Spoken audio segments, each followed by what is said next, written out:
Good morning, friends. Ann here. Got my cup of coffee, got the Word of God, and today's reading is from Colossians chapter 3, one verse 15. It's a very important one. Let's read it and then we'll talk about it.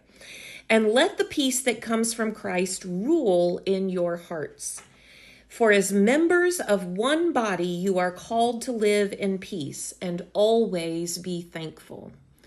Friends, what does it mean for the peace that Christ gives us to rule in our hearts? I actually looked up the meaning of this word rule, and it's actually the same word that they would use in the Greek culture for an umpire or a referee of a particular sporting event. Many of you guys may not know, but my husband, Corey, is actually an umpire. He's a referee of several different sports, baseball and American football and softball, and he has reffed and umped many other different sporting events. But the thing is that in order for us to know how it looks for peace to rule in our hearts, to be the umpire of our hearts, we've got to know and revisit what an umpire actually does. So an umpire makes the call.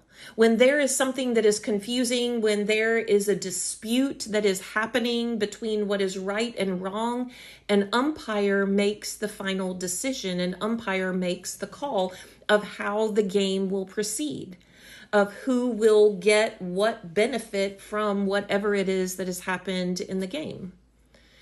And friends, I think that it's important for us to hear these words from Paul that peace should be the umpire, the deciding factor, the one that makes the call in our lives.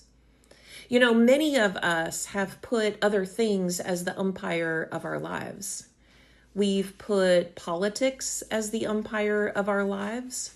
We've put greed, we've put materialism, we've put anger, we've put hurt, we have put pain, and we filter every decision that we need to make, every call that we need to make through the lens of whatever it is that is the umpire of our life. And friends, what Paul is saying here is basically for us to look to peace as the umpire of our lives. That when we are faced with some sort of conflict, when we are faced with a decision to make, we don't ask, well, what would my political affiliation do? We don't ask, well, what would my anger do? We don't ask, well, what would my hurt or my pain do? But what we ask is, what would peace do? If peace is the umpire of our lives and peace is what is to make the call, not the world's peace, but Christ's peace, then we need to begin to ask ourselves, what would peace do? What would God's peace do in this situation? And then make the call on the side of peace. Have a good day.